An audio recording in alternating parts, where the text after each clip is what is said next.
What's going on, everybody? Welcome back to another episode of Cold Takes from the Land.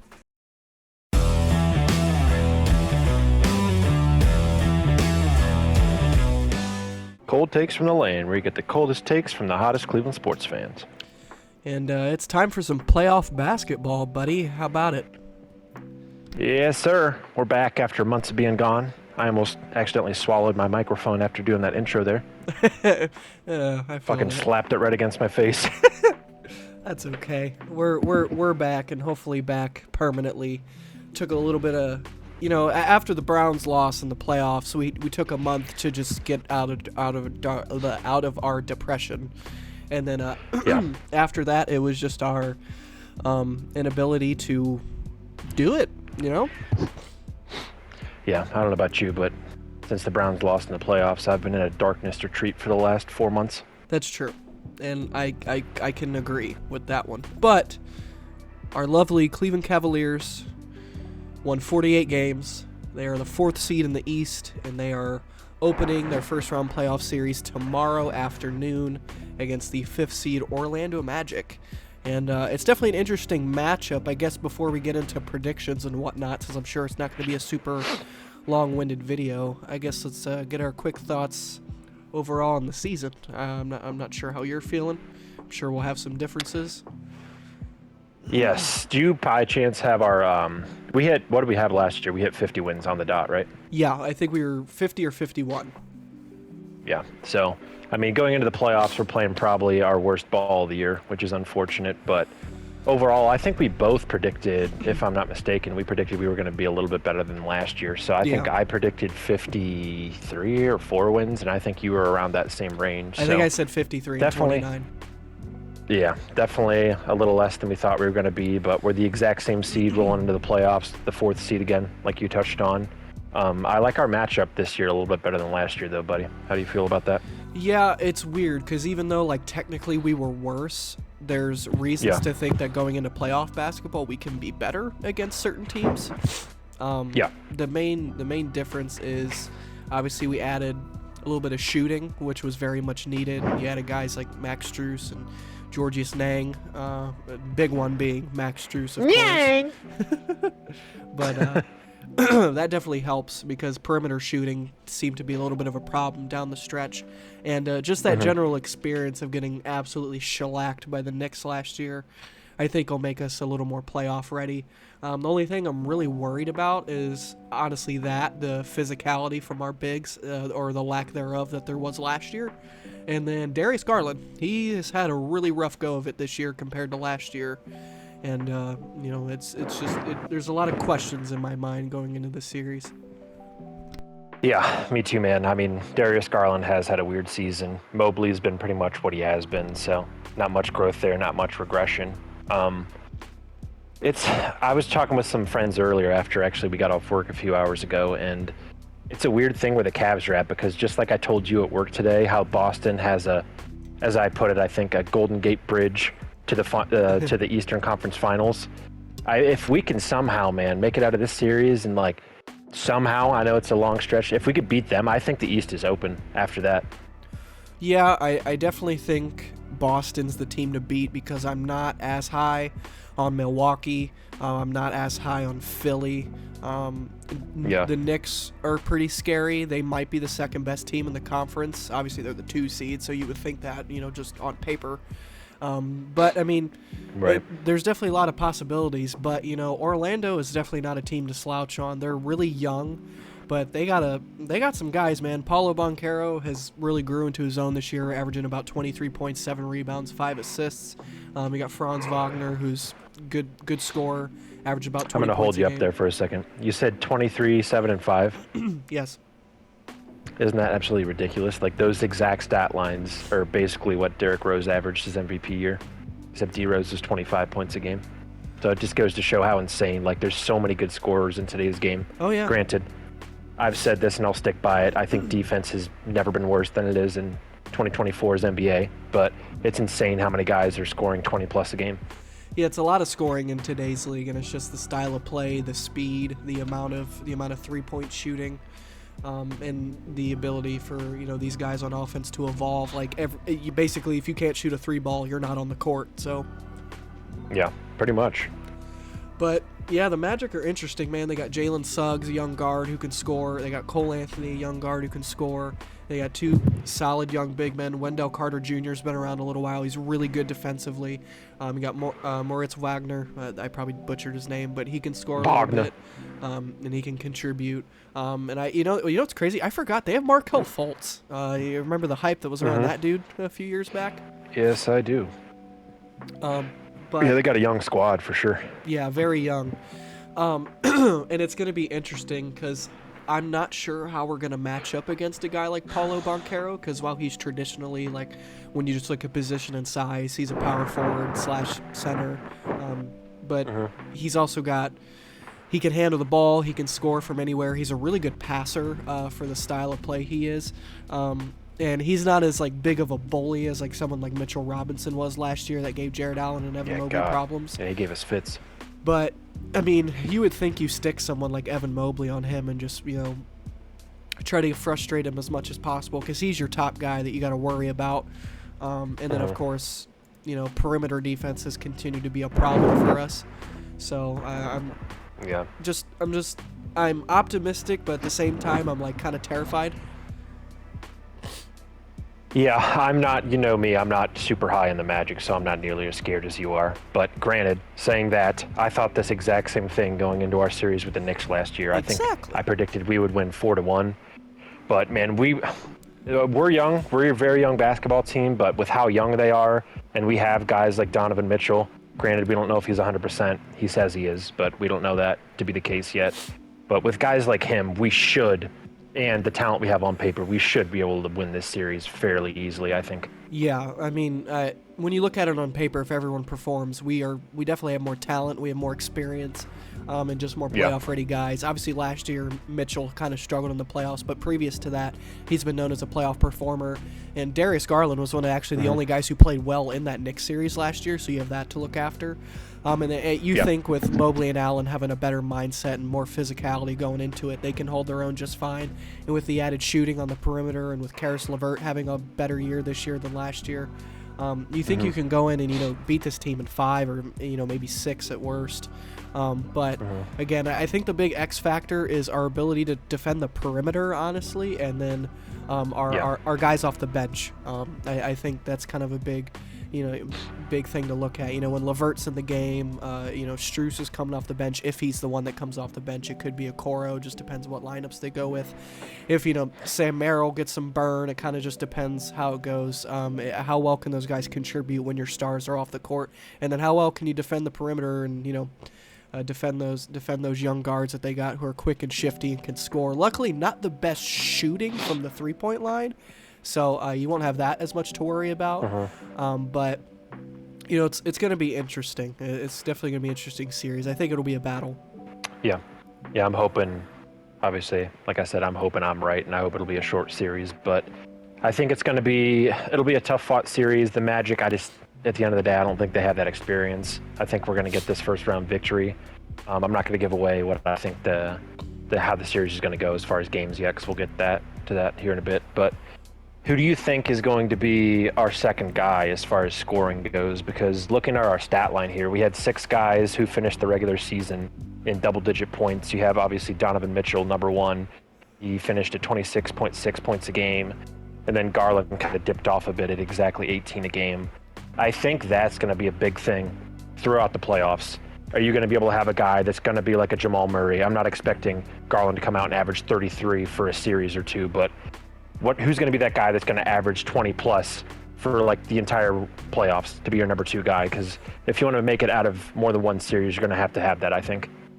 Yeah, no, I agree. I do have confidence in Garland to do that. Just because he was able to play well in the playoffs last year. I mean, he's shown throughout some games this year that he can still get him. You think in the totality of the playoffs or just this series, you mean? This series in particular. just because Orlando's, big issue defensively is, guys like Wendell Carter. Jonathan Isaac is a great interior defender. So this, I think, would be the series where the guards and the guys handling the ball are going to be the ones doing a load of the work offensively. So with that, obviously, we know Donovan Mitchell's Donovan Mitchell. Even if he has an off series, he's still going to get you like 25 a game. So I have confidence that, Garland can come in there, get you 20, 21, maybe 22 points a game. As long as he's efficient and isn't chucking up bad shots and turning the ball over. As long as those two guys are hitting and our bigs are doing their job and, going out there and playing like they know they can play, I have full confidence in our ability to win. I think, honestly, in my opinion, with Garland, that's been part of his problem, I think. Like, I'll look up some games, and he's scored 3 points through 3 quarters, but he's taken 7 shots. Like, almost in the vein of an Anthony Davis. I know Lakers fans want him to be more aggressive. I really want Garland to attack the rim, look to get open when he doesn't have the ball. Like, I think he needs to kind of assert himself a bit in this series. Yeah, I definitely think he can. I think he can take advantage of some of the inexperience in Orlando. Jalen Suggs, doesn't have a lot of experience in the playoffs. Cole Anthony doesn't have as much experience. I don't know. Markelle Fultz, I'm not really sure how he's going to look, just because he's kind of a wild card.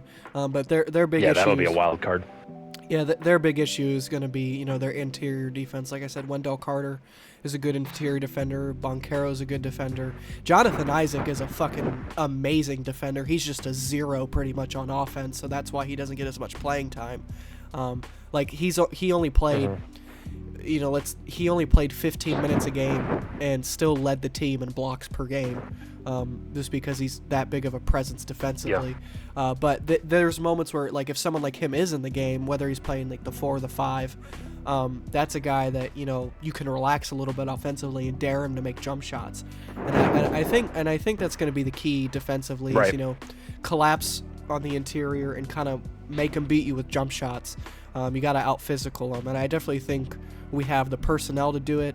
It just depends on if the guys can show up. Don't let the lights be too bright, and if JB can coach his way into a season or a series win with not too much difficulty. Obviously, every series is difficult, but you know what I'm saying. Yeah, no, I hear you, man. I think with JB, people have said it. I know people have written articles about it, but he really is coaching for his job in the playoffs this year. So we'll see what lineups he brings out. I think he's going to shorten up our lineup a bit. I think you have to take some of these guys out. I know Dean Wade's hurt right now, but I think a guy like him can't touch the court. You roll with your starting 5, I think. Obviously, LeVert's going to be your 6th man. Depends if Okoro starts or not, but you have Georges Niang that might get some minutes, Sam Merrill for some shooting, and then I think maybe Marcus Morris, and I think that's maybe it, besides throwing Tristan Thompson in there for like 5-6 minutes a game. Yeah, I'm assuming the starting 5 is going to be Garland, Mitchell, Okoro, Mobley, and Allen, and I think we're going to have mainly like 3 guys off the bench, and I think it'll be LeVert, Strus, and Niang for the most part, with a little bit of Sam Merrill thrown in there, maybe a little Marcus Morris for that experience. Maybe even get Tristan Thompson in there, like you said, for a little bit of physicality. Don't go deeper than that, because if they go deeper than that, then something has probably gone very wrong in the first 2 games if you start seeing some of those other guys. Yeah, let's hope not. But I think I'm ready to. I think I got a prediction in my head, and I'm ready to lay it out on the red carpet. You know what I'm saying? Go ahead, hit me with it. All right. I feel like I've been very negative, just because I'm terrified we're gonna get absolutely embarrassed again, like we did last year. But despite all my points, man. If we get beat by the Magic, let's just preface this: something's gonna have to change. Yeah, fucking Donovan Mitchell might go be a New York Knick. Who knows? But I ultimately I do feel like we have the edge in this series. We have the experience. We got our asses kicked last year, which that's definitely going to sit in the back of our heads. And I think there's going to be a sense of urgency this year to, really get it done. And with that, I do think the Magic are going to give us some problems. I do think ultimately that we're going to, we got home court advantage, which I think is definitely going to help. And I do ultimately believe that we are going to beat the Magic in 6 games and move on to that second round series against presumably the Celtics, assuming they beat the Heat, of course. Okay, interesting. My heart is telling me one thing and my mind is telling me another, but I am going to roll with what my heart says. I was originally thinking we're going to sweep them, but I'm going to say we beat them in 5. I think we will drop the third game probably in Orlando, although it could end up shaking out weird and we might lose a home game. But weirdly, this season compared to last year, too, we have not really been a great home team, which is usually a staple for the Cavaliers. But it's been kind of an odd year with that. But I think we're going to lose one game, and I think it'll be a fairly easy series. I just think these guys are hungry after what happened against New York last year, and I think we're going to take advantage of going up against a team that doesn't have a whole lot of experience. So I'm going to say we win 4-1. All right, I like it. You say Cavs in 5, I say Cavs in 6. And then, you know what I just thought of too? Yeah, you say 6, I say 5, but I just thought of this, I don't know why, but with the East being weird this year, obviously Miami just made it. They kind of clobbered the Bulls, but they don't have Jimmy Butler. A lot of these lower seeds, like Phil especially, like if these teams win out, which will be nice, if we do make it past the Orlando Magic, God hoping we do, we could have home court against some of these teams. Yeah, that is true. We could get home court against certain teams if certain things happen. So that will definitely be interesting. And I'm hoping for it. Obviously, I want Heat beat the fucking Celtics. Yeah, I guess we can segue that into. I guess we can briefly touch on how we think the rest of the first round series are gonna go, and I think we'll be pretty similar for the most part. If you don't mind, why don't we start with the Eastern Conference, and let's just start with that matchup: Celtics Heat. Celtics are the 1 seed, best record in basketball, and the Heat without Jimmy Butler for at least a little while. So that's a big gut punch for them. And with that, Celtics in 4. How about you? Yeah, this is the easiest sweep to predict, and on both sides of the bracket, I think. Celtics in 4. Yeah, pretty easy pick. And Bucks Pacers, the 3 and 6 seed. This seems like it would be an easy pick, but I've been thinking about it. That could be interesting. It could be an interesting series because the Pacers, they've been competitive with Milwaukee. Milwaukee, they're going to be having Giannis, who's kind of banged up. They've been kind of banged up all year. Damian Lillard hasn't quite lived up this year as to his previous expectations. So I feel like this could definitely be a bit of a struggle, but I do still think the Bucks get it done. I'll say in 6 games. I agree with you. I think it's going to be a little closer than you think. I think it's going to go 7. I really think Giannis is going to miss probably the first 3 or 4 games. So I think he'll come back in the back half of that series, and I think they will win in 7. Yeah. I can definitely see it going 7. I don't know. Playoff Dame just still seems like a nice asset for them, and I could see him taking over a couple games. Yeah. They're getting old, though, man. I mean, they got Brook Lopez, Dame, and the Pacers are young. They're kind of like the Magic. They're young. They've got a good young core there, and I think they're going to be hungry. So I think they're going to give them some problems. Yeah, definitely could be interesting. And then we got our old friends over there at the New York Knicks, who made it to the 2 seed this year, who probably have the worst first-round matchup of any of those top seeds. They got the 7 seed, Philadelphia 76ers, who just got Joel Embiid back. Obviously, he's been hurt, and he definitely still didn't look 100% in that game against the Heat. But with a few days rest and it being playoff time, I expect Joel Embiid to be mostly himself. This is really interesting. I keep flip-flopping on where I want to go. Like, I would not be shocked if Philly got this done, just because, if they don't lose Embiid, maybe they could have ended up as the 2 seed. I mean, they're only 3 games behind the Knicks, and that's with, however long they didn't have Embiid. So I'm kind of struggling with this one. Right. Yeah, man, I've been going back and forth on this too. It's really, it kind of really is just dependent on what Embiid's going to look like, really. Because I think with Randall being out, obviously it's a decent hit to the Knicks, but Randall, I know Knicks fans last year were freaking cursing up a storm. They wanted him gone because he's kind of a terrible playoff performer. So, but not having a guy like that in your lineup as your number 2 option, like Jalen Brunson's going to have to go off because Maxi's a solid player. Embiid's going to be back and probably 85% of what he normally is. I'm going to say Sixers win this in 6.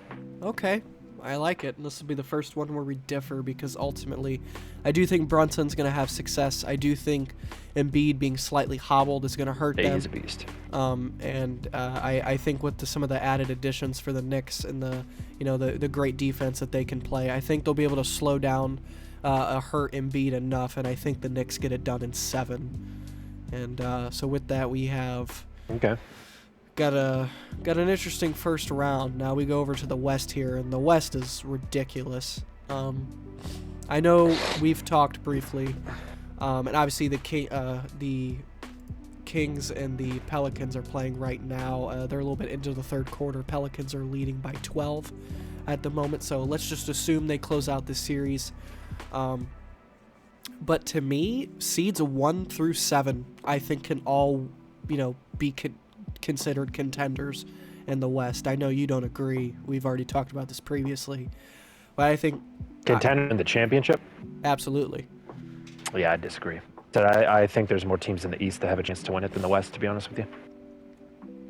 Well, hey, we'll see how it goes. But obviously the first matchup with the Thunder being the 1 seed going against the 8 seed, which is either going to be the Kings or Pelicans, depending on how this game goes. Obviously the Pelicans lost Zion, and obviously we're not really sure how long. But I think either way, the Thunder probably handily beat. Yeah, that's tough.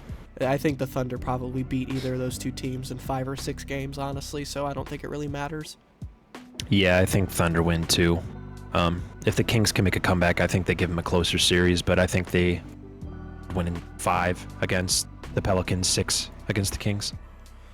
Yeah, I agree for the most part. And then the next up, you got the Clippers-Mavericks, which is going to be I think is going to be the best series of the first round. Those are 2 really good teams. That'll be the best first round series. Obviously, the Clippers got that big 3 with Harden, Paul George, and Kawhi, and then you got, Luka and Kyrie over there in Dallas. And it's going to be a hell of a series. Westbrook off the bench. Yeah, Westbrook. A lot of stars. Yeah, a lot of stars in this series. Ultimately, though, I do think Luka is the best player in the entire series.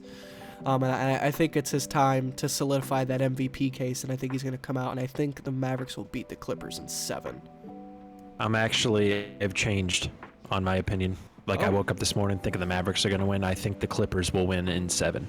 I think Kawhi is just, if he plays, I know his knee kind of flared up, but if he plays and is healthy, I think they win in 7. I just have a feeling he's going to have a hell of a series. Okay, I like it. And then you got Timberwolves Suns. I think this is a series where it's most likely to have an upset on the Western Conference, because I definitely think the Suns can beat the Timberwolves.